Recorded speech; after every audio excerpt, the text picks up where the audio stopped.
Ti giuro, secondo me era buona, compadre. Non era solo per fare la rima. No, era buona. Beh, il rec almeno. No.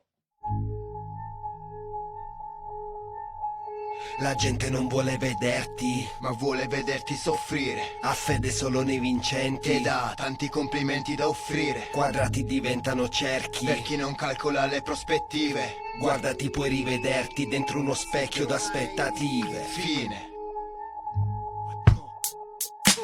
Mi dispiace ma non ho pace, non so volere bene, non ne sono capace. Scrivo cartaceo, carte che lacero, troppo piaceo, ma corpo coriaceo.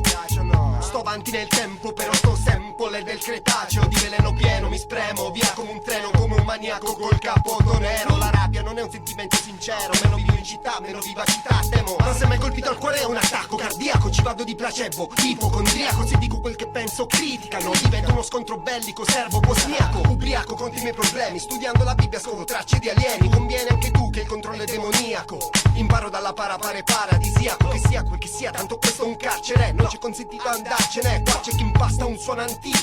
Ma sta pasta non ti piace, celiaco. Celiaco.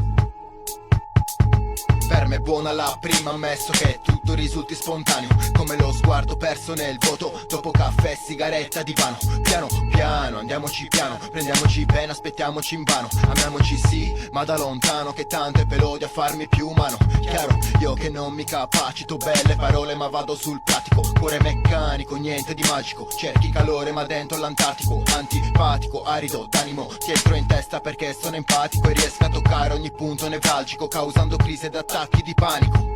L'amore mi allarga le braccia, mentre l'odio mi abbraccia. Il primo affila la lancia e dice per te sono l'ultima spiaggia. Il secondo mi bacia la guancia, come se fosse la scelta più saggia. Reazione di pancia, svuotami dei sentimenti, basta che poi mi riempi di grazia. Grazie al cazzo, eppure il fastidio ossessiona. Lento divora, magone imprigiona, la calma apparente impressione. I mesi in persona e non si ridimensiona. La scena si commenta da sola, perdona chi ti abbandona, oppure diventa un'altra fottuta persona. La gente non vuole vederti, ma vuole vederti soffrire. ha fede solo nei vincenti Ed ha tanti complimenti da offrire. quadrati diventano cerchi. Per chi non calcola le prospettive. Guardati, puoi rivederti dentro uno specchio d'aspettative. Fine.